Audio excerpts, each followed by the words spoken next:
Good student, today our topic is the poem A Slumber Did My Spirit Seal। आज का हमारा topic है कविता a slumber did my spirit seal, जो कि विलियम वर्ड्सवर्थ ने लिखी है। छोटी सी कविता है, लेकिन ये विलियम वर्ड्सवर्थ ने लिखी है। विलियम वर्ड्सवर्थ को प्रकृति का बहुत ही अच्छा कवि माना जाता है। तो इस कविता में क्या होता है कि कवि की एक काल्पनिक लड़की है जिसका नाम लूसी है। कवि उससे बहुत प्यार करता था। एक दिन वो मर जाती है। उसके मरने के बाद कवि के दिमाग की दशा क्या हो जाती है, उसी दशा का वर्णन कवि ने इन शब्दों में किया है। और देख लेते हैं कविता की जो आउटलाइन पंक्ति है वो क्या बताती है। तो देखिए, कविता की जो outline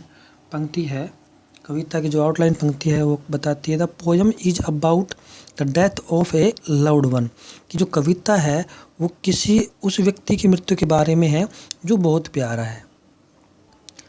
how does the poet feel when he thinks about her death, तो कवि कैसा महसूस करता है जब वह उसकी मृत्यु के बारे में सोचता है। How does he imagine her to be after death, तो कवि कैसी कल्पना करता है उसके बारे में, और उसकी मृत्यु के बाद फिर कवि कैसी कल्पना करता है। तो देखिए, कहता है कि a slumber did my spirit seal. यहाँ पे स्लम्बर का मीनिंग डेथ से लेंगे। कहती है मृत्यु ने मेरी आत्मा को जड़वत कर दिया, अर्थात मेरी आत्मा को स्थिर कर दिया है। I had no human fears, मानो कि अब मेरे पास कोई मानवीय डर नहीं है।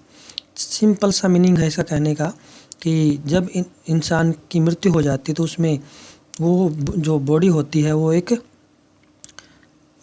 वस्तु के समान बन जाती है। वो किसी प्रकार का कोई डर भो नहीं रखती, कोई फीलिंग्स नहीं रखती। तो आगे कहता है कि कवि की जो लड़की है लूसी, उसकी मृत्यु हो चुकी है, अब वो डेड बॉडी के रूप में है। और कहता है कि see it mean to see Lucy seemed a thing, एक वस्तु के समान दिखाई देती है।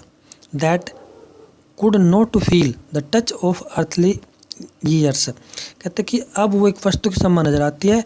अब वो इस पृथ्वी, इस भौतिक समय से बहुत दूर जा चुकी है, इस भौतिक समय को महसूस नहीं करती है।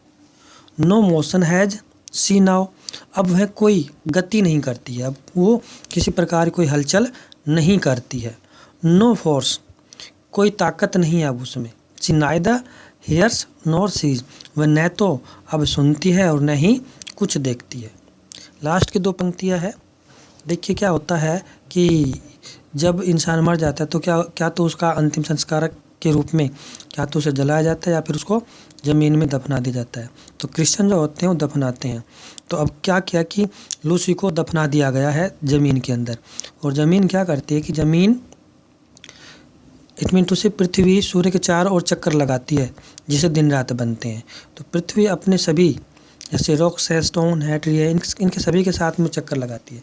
तो अब कवि कहता है कि लूसी के मर जाने के बाद जब उसको दफना दिया गया तो प्रकृति का एक अंग बन गई है। जैसे जैसे पृथ्वी घूमेगी, जैसे जैसे पृथ्वी घूमती रहती है तो वो प्रकृति के साथ ही कार्य करती रहेगी, प्रकृति का अंग बन गई है। देखिए, rolled round in earth diurnal course, की अब जैसे पृथ्वी घूमेगी वो उसी के साथ घूमती रहेगी पृथ्वी के अंदर। With rocks and stones and trees, जिस प्रकार से पृथ्वी अपने चट्टानों, स्टोन्स पत्थरों, ट्रीज और पेड़ पौधों के साथ में दैनिक चक्कर सूरज के चारों ओर लगाती है, अब उस पृथ्वी के अंदर जो लूसी है वो भी इसी प्रकार से घूमती रहेगी इस प्रकृति के अंदर, इस पृथ्वी के अंदर वह प्रकृति का अंग बन चुकी है।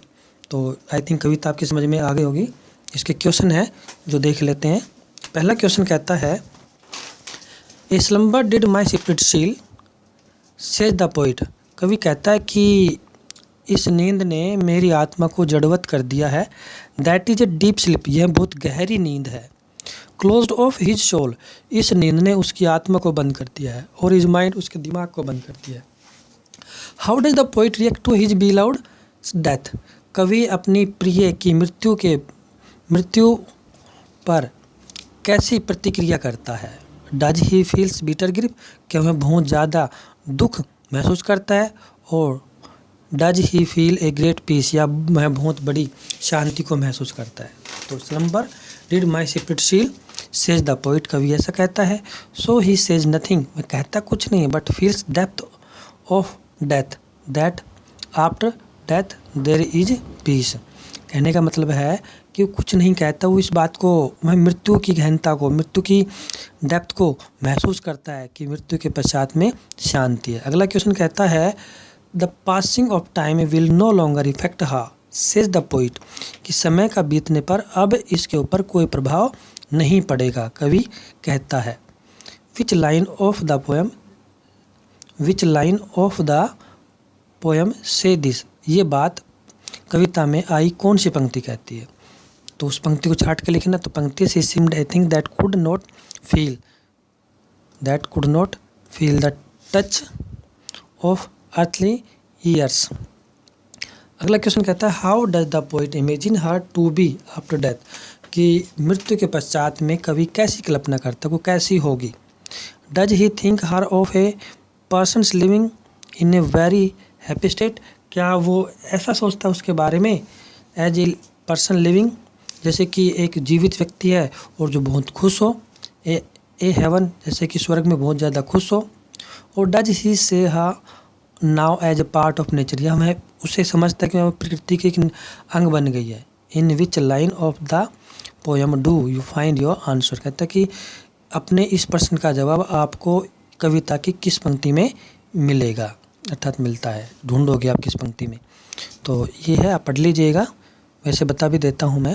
The poet imagine her to be after death a thing, कहता कि कवि उसको मृत्यु के बाद में ऐसी कल्पना करता है कि after death a thing that can not feel the touch of earthly years, कि मृत्यु के पश्चात में एक वस्तु के समान बन जाती है और इस भौतिक समय के टच को महसूस नहीं कर सकती है। ही सीज हार now A part of nature, अब वह उसको प्रकृति के एक अंग के रूप में देखता है।